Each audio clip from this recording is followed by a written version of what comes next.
that it never goes away. It sticks with you. And I've talked to plenty of entrepreneurs, and we talked about this off camera a lot. Like you remember being poor, and there's this piece of you that's like, I never want to be that again.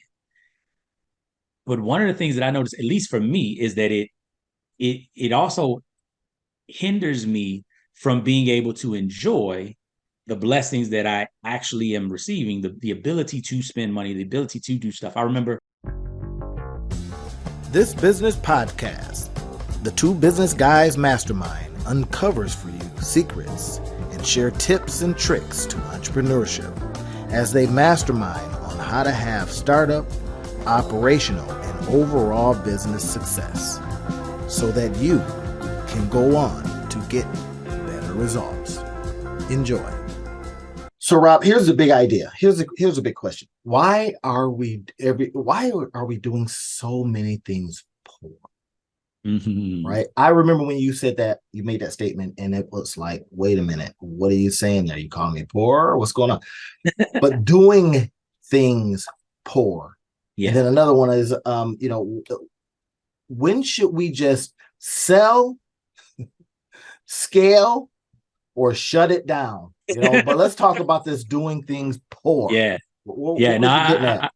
I love that. And, we were talking off camera. One of the things that I think a lot of entrepreneurs come to entrepreneurship from is from a space of like not having enough or wanting to have more in that scarcity zone. And I know for me, something that was like formative. I remember my dad owned a business. I think I told y'all this before. My dad owned a business. Like my dad was in the army. We got out of the army. He then started a business.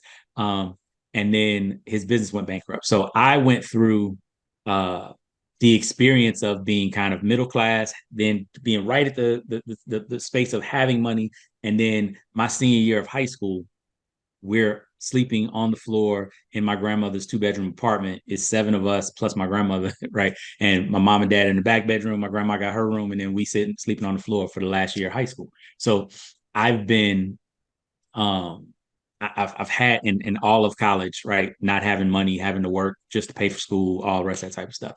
And having the friends that their parents gave them cars and their parents gave them, an allowance and money and all the rest type of stuff, or they were just working so they could have spending money. I was like, no, I was on work study. Like that was paying part of my tuition, part of my room and board and all the rest of that type of stuff.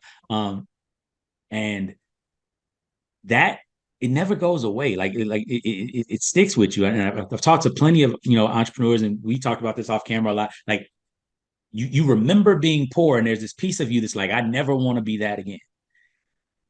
But one of the things that I noticed, at least for me, is that it also hinders me from being able to enjoy the blessings that I actually am receiving, the ability to spend money, the ability to do stuff. I remember, so for example, right, we took the kids to Disneyland or Disney World this last year, and it was so hard to make the decision. We had the money, but it was so hard to make the decision to spend the money that way.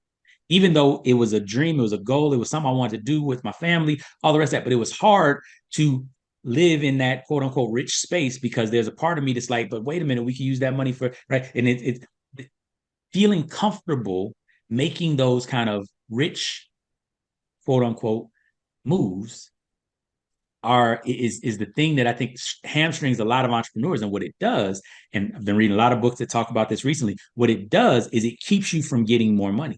Right. There's this concept that they talk about, and about receiving blessings, right? And a lot of people hold on to money like this. The problem with holding on to money like this is nothing else can get in.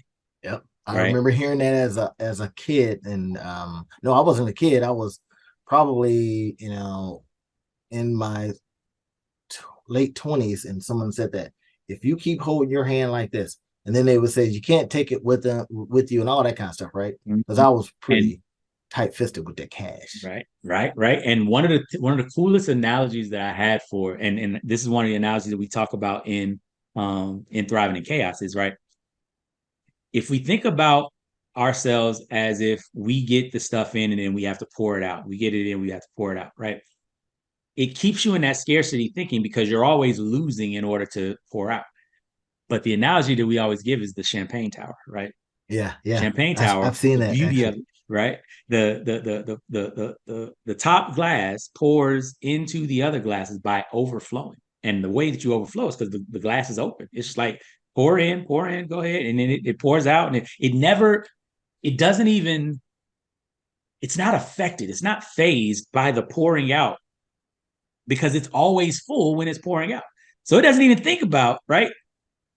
Oh man, I'm losing. It's like, please take that because I ain't got enough room for it, right? I And love that. and That's that good. mindset, that mindset. I mean, just recently, I've got a couple of mentors now that are, that have made eight, nine figures, right? I've got people that I'm friends with, or that I'm in circles with, that are doing things where money is no longer an issue, where they're not even thinking about money anymore.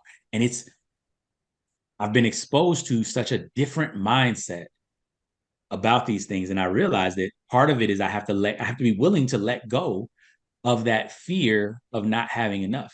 Right. And for me, it's my faith. It's my ability, right, to know that God is going to provide. And that when I was poor, I was never starving.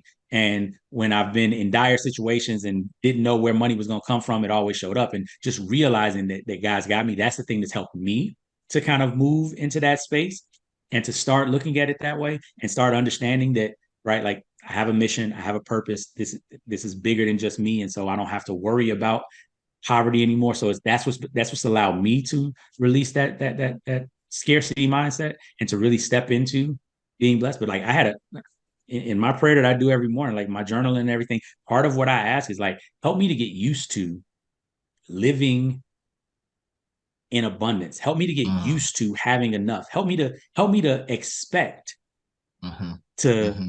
be okay, right? Like, because I realize that for me, like that's something, and I don't know, for other entrepreneurs out there, and I know Randy, you and I have talked about this, but for those of you all watching and listening, like, put in the comments or whatever if you've experienced this same kind of fear, the same kind of feeling of worrying about whether there's going to be enough, and what has that done to you? Because I know for me, like I had sleepless nights, I had stress and anxiety, all types of different things that I dealt with. And if you all have watched other episodes, you've heard me talk about how, like, Mm-hmm. when I started my business, we had a lot of stuff that was happening. We hadn't made money for a while, and just all the rest of that. So I've been through that. But one of the things that I've learned in this journey over really like the last 5 years is how to expect goodness, how to expect positive things, how to expect for it to work out, even if I don't, even if I can't see how it's going to work out, how to expect for it to work out, right? Yeah. And it's still a journey though. I got a coach. We go over it. Like she'll put me back in my in my space, right? We just had a call Friday, and she was helping me to go through it again because it's a battle. It's not one of those things where it ever goes away. Well, let me say it this way.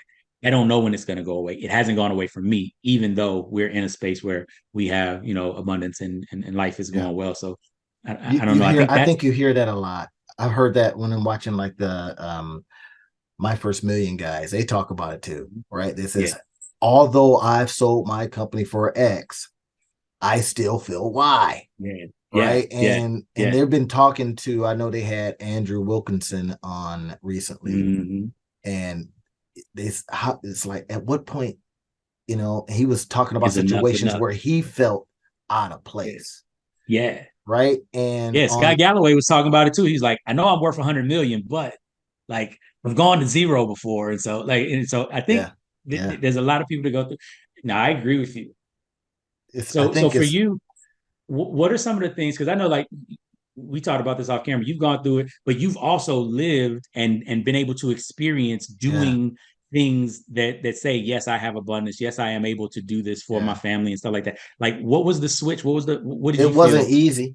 It's not easy, when you take a trip and you're gone a month, Mhm. right? I mean, that is not easy to, and even then it was like, okay, um, I need a deal on this, I need a deal on that. And then you just have to kind of uncover the value, kind of a thing. And Mhm. then also, but it's one of the things I talk about a lot now, having done it, right? Having Mhm. let go of it. Mhm. It's one thing that I told Linda coming up on her birthday. I says, I want you to think about it now because this is what helps me right now. That last Mhm. minute stuff, I says, but this is the moment where we can be gone. If this is a cruise, and I don't really like cruise anymore because I've done so many of them. I says, if it's a cruise, this is the one to go ahead and ask for. I basically have said, checkbook's open. There you go. So ask, you know what I mean? Kind of a thing. Yep. Yep. Um, and I never, I look back on my life when I was coming up. I just remember my father never buying new stuff. It was Hmm. always secondhand, but I never felt poor necessarily, Yeah. right? I never like, oh Yeah. my gosh. But Yeah. we didn't live extravagantly.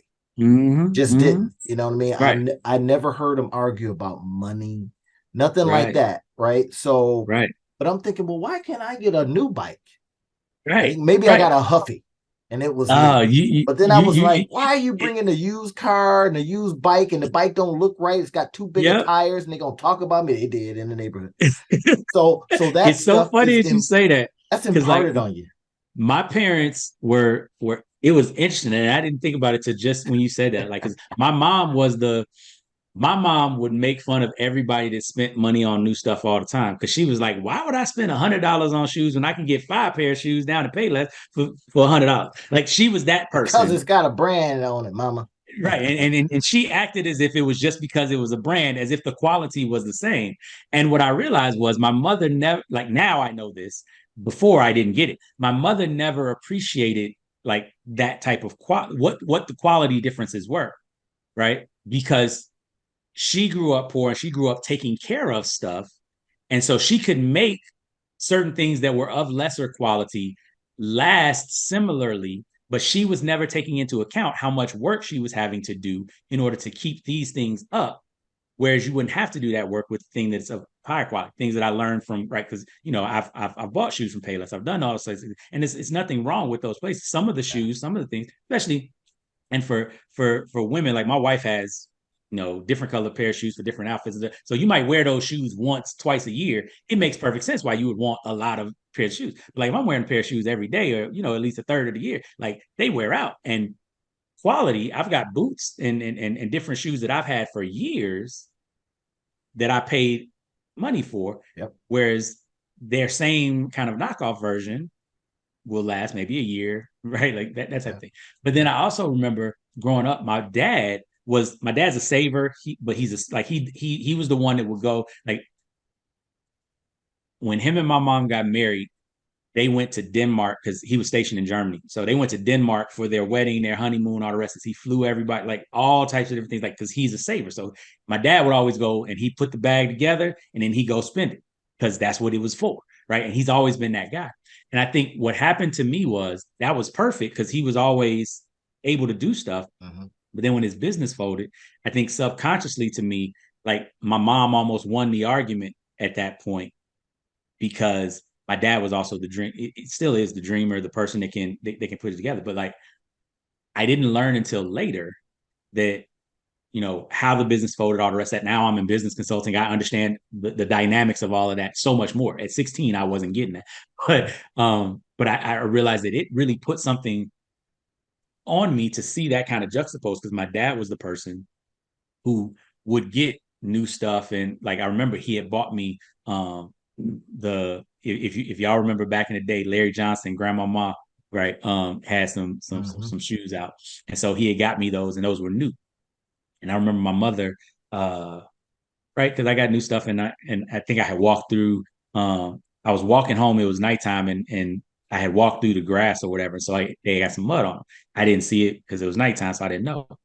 And so I didn't take care of him right away.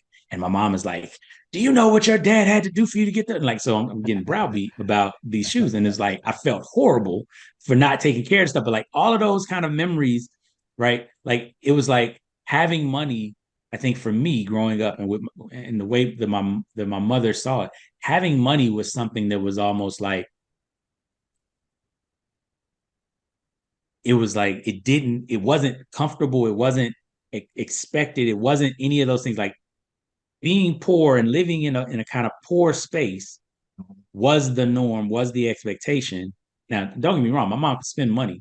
Like we would eat out all the time, all that. So it wasn't as if she didn't spend money, but just her mindset about money was really interesting compared to my dad. My dad was like, we can go make more money, we can go do this. Yeah. My mom was always like, I think about we're gonna have enough to survive. I think about the decisions and properties when I was buying properties back in the day. I even go in some of the neighborhoods and I'll tell Linda, I'll says, I could have bought all three of them for under 100 grand, but I couldn't let go of the money. And I had it in the bank. At that Exactly. age, being like, 20 some years old. And I'm saying, I remember, man, I must have had about $101,000 in the bank, right? And I Mhm. saw that they wanted all three sold, and they wanted literally $33,000 each. And I'm thinking, yeah, but it'll take all my money. Couldn't. And I wasn't thinking of going to the bank and all that kind of stuff because I like to, own things right away. So I didn't pull the trigger. And now I see those houses today, and I was like, well, that would have been $1 million. Uh, Yep. a couple Yep. of other ones I look in the neighborhood and I go, the house is still standing, it's still generating revenue. Mhm. And I always Mhm. love the idea of buying. I think I bought a couple of single properties back in the day, but I like buying things that have Multifamily. multiple doors, right? Mhm. But Yep. here, Yep. this makes me curious. So as we think about that, doing things poor because of where it comes from, y'all have heard it before: poverty mindset, right? And it won't Mhm. help you Mhm. grow. But then, Rob, you Mhm. said something that was really interesting to me. You says, I don't like poor systems. And I wonder if the business startups out there right now, entrepreneurs, you put a poor system in place because of that poverty mindset. And Ooh, because it has that's a a really poor good. system in place, Yeah. you're missing out on money. I think that so when I was in law school, one of the things that, and I told you about this before, one of the classes that we took was representing an entrepreneurial startup. It was an intercession course. So the teacher that taught it basically represents startups, and he's out in Silicon Valley. So those types of startups, like he had something to do with Facebook, he had something to do with it, right? Like he was that dude, right? And what he did for the class is he brought in a bunch of venture capitalists and people who had started up businesses and sold them for 8-figure earnouts or buyouts and all that type of stuff. So we got to just pick their brains for a week. It was an amazing experience, right? And so I remember one of the guys it stuck with me. It was something that stuck with me tremendously. One of the guys was went to Harvard. They started Sparks Notes when they were in Harvard, which was Mm-hmm. basically a competitor to Cliff Notes, right? Mm-hmm. And then they sold that. And then they graduated from Harvard and started another company. And that company was called okcupid.com. Oh, And wow. this is Yeah. right in the beginning of the, eHarmonies and everything else. They started OKCupid and then they sold it for $50 million to Match.com. Right. And one of the things that he talked about was so often in business, there are businesses that are doing things. So they're creating a market, Mm-hmm. but they're doing it too expensively, they're doing it too slow, or their quality sucks. Mm. Right. And what he said is what they do is they look at markets. They have like a 4 or 5 year space that they're trying to be in a market, and they go and try to find what somebody's doing and say they ask themselves, can we do it better? Can we do it faster? Can we do it cheaper? And if they can do it any one of those three, then that's what they go and knock out. And I think that there's so many business owners, right? Because you know the numbers, like 50% of small businesses don't make more than $50,000 a year, right? So there's a whole bunch of businesses that aren't maximizing their potential. Yeah. And I think that there's a part of the poverty mindset is we get to survival and we stop thinking about thriving, right? And because survival is just Mm-hmm. hard enough by itself that some people, right, that's what you think it's going to be. We've coached hundreds of business owners now, and that's one of the biggest things that we wind up having to help them to overcome is let's dream for a minute. What would it look like if your business was actually doing what you wanted it to do? And then when they start talking about stuff, it's doing so many different things than what they're doing currently. Mm-hmm. And then you're like, so why aren't you building that business? They're like, I asked somebody that just yesterday. Same thing. I says, if it wouldn't fail, right? And this is one of those act as if you knew it was going to fail. This is not the question. What would you be doing? And then exactly. they're waxing hard to be doing this, that, and the other. I said, well, why not get to the business of doing that? Exactly. But again, right? that poverty mindset has us worried about failure instead of focused on success. Yeah. And I think one of the interesting things, and again, being just in these circles, being around a lot of, successful people, the interesting thing is like on the way to success, what you find is they're like, I ain't got nothing now, so it ain't like I got nothing to lose. Right? Like if I shoot and I miss, so what? I'm right where I am now. That's what But they if talk I about hit, of age. When you're young, you got nothing now, so you might as well exactly, try everything. exactly. It's like I hit, and I think for a lot of entrepreneurs, one of the things that they struggle with is, but what if my business fails? And here's the thing because I had that struggle for a long time as well. And I was like, but here's the thing you got to remember: if your business fails, Then another you piece learn. of sage advice. You've learned, but another piece of sage advice. Now, the person that I got this advice from, I would not talk to this person and use their wisdom on anything else because most of the other stuff they said was kind of off the wall. But this one thing that they said was amazing, and it was an assistant principal that I was working when I was teaching. So he was assistant principal. I was a school improvement team coordinator, right? So I worked with them pretty regularly. He said this thing, and I was like, "Wow, that's it's profound." I don't even think he meant it to be as profound. I think he meant it kind of tongue in cheek. What he said was, "I'm never worried about getting fired because I was looking for a job when I got this one." That's hilarious. Right? And That I was that is like, an interesting way. He's like, I was looking for a job when I got this one, so so obviously I'm good at getting jobs, that's right? I've incredible. already demonstrated competency at getting a job, considering the fact that I got this one. And what was I doing when I got this one? I was looking for a job. That's that's. I wonder if this is the way you're feeling, right? And speaking to the doing things poor, not putting, saying, well, I'm not going to do systems, so you just got half-ass stuff, right? And I wonder Mm-hmm. if that, then should you just sell, right? So that kind of leads us back to when you should just say, you know what, this little Yeah. side hustle I got here, it's not going to do anything because I won't invest in it. I won't put systems. I won't get teams. It's not going to do anything. So what would you advise? Is it time to, I know we want to help them scale it, but then Yeah. they go, I don't want to put all this work in, or I don't have any trust, or I don't have any belief, or whatever it is, right? Um, what about just shutting it down? Yeah. I mean, do you I think, advise them? I have advised people when I yeah. was, I remember when I first got out, I had, newly minted bachelor's of business administration. And I told a guy, I says, bro, you need to shut this down. Actually, I told him, I says, you need to minimize it to almost zero, bring it back Yep. into the basement of your house. Yep. Otherwise, it is going to fold, right? He Mm-hmm. didn't want to Mm-hmm. sell because he had all this legacy feeling about why he started it, and it was supposed to be for this, and I'm going to leave it to my kids. And he ended up going bust Yeah. And because and he a lot of wouldn't people, a lot of people pull the do. And trigger. and I think again, most people don't know the numbers, so they feel like failures. Only 2% of businesses make it past 10 years. So, right, when you look at small business, the average small business is not in existence anymore after 6 years, and only 2% make it past 10 years. I heard So it somebody. might have been your run, right? Like you a lot of That's times people have interesting. got Hey, to that was think your about run. You had your time. right.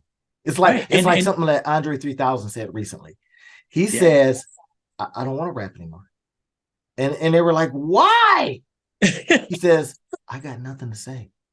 Exactly. He's like all the So young so kids that's who's got things to say. They're going through experiences. They're seeing the world differently. Blah blah blah. so he plays He was flutes like, now. rap is not an old man's game. He says he plays flutes. And get this. So here's something interesting. So he plays this, he put out this album.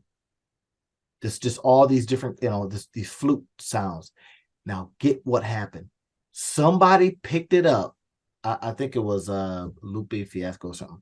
But anyway, he rapped over the flutes. Yeah. And it sounded pretty good. I was like, oh, this is interesting. So now Yep. he says, I'm not rapping. I'm putting out other stuff. Somebody else Exactly. picks it up. And from what you still have created, a rap comes out of it. And So at some guess what? point, you may want He to sell gets your business. right. And Sell guess your what? He business, gets let somebody producer else pick it credit. up. He gets songwriter credit. He gets all types Hey, of different things. And so he's getting a different bag.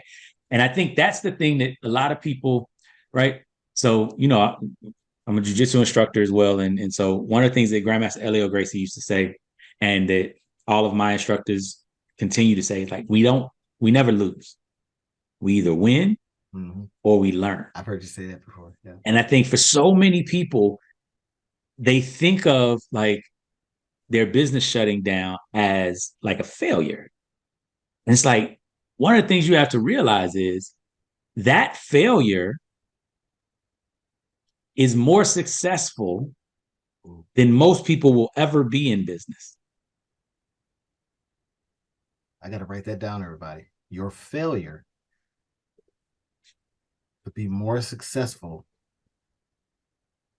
than what? Say that again, Rob.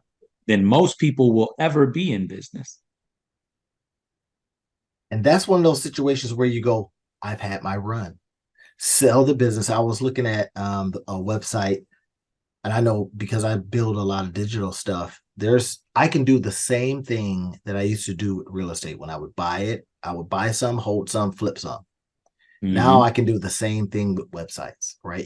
There's a ton of websites. If you're listening to this and you want to go check it out, just flip us one, but then find out all kind of other companies since Flippa with the two P's. And if you got a small startup and you want to sell it, this one company, Acquire, ACQ, right? Acquire is one that you can sell your startup. You might get $1,000, right? And because you may want it to live on, right? You have that legacy feeling. Oh, I bought this for my kids, and well, they don't want it. They're going to sell it. Mm-hmm. So you might have an opportunity to spin that thing out, or get this. Imagine if you did. This is a bag moment, right? Imagine if you put 50 of them together and you sold them all for $2,000. That's a 6-figure year. Yeah. I'm saying. So if you're an idea person, now you have an opportunity to spin the idea up, throw it onto one of the websites. And I'm not an affiliate for them. I wish I was. I even looked. But now you can go, I'm good at starting and then be good at selling. Right. That's your exit. Right. Like I told you, those guys, that was their whole business plan. Their whole business plan was we want to be in business for 4 to 5 years and then we want to be out of business. Now, the way that they get out of business is that they sell the business, but nonetheless, right, they build it, they grow it, and then they're like, hey, who wants to buy this thing that we built? And they make a bag. This is I think that's kind of amazing that you hear this different opinions on that too, right? Some people says never start with the ideal of selling, and then other people going, well, at what point do I leverage the money? Only start with the idea of selling. Right. Exactly. It's like, so what am I building? I'm building a lifestyle brand, which is not a bad deal, but right. What That's if somebody job, right? Go back again, and I'm a big fan. I love Robert Kiyosaki and Cash Flow Quadrant, right? The whole idea is, at the end of the day, you got to know what. And this isn't Robert Kiyosaki. This is Stephen Covey. Begin with the end in mind. What is the purpose of what you're doing? There are some people who started businesses with the purpose of providing income for their family where they wouldn't have to work, but the business that they're running is a business where they will have to work until they die. Wow. Yeah, that's like a lot of pastors and preachers and stuff like that. Pastors, preachers, lawyers, doctors, right? Like they die at the pulpit, right? Especially in because that's the only way for them to make money. Yeah, that's incredible.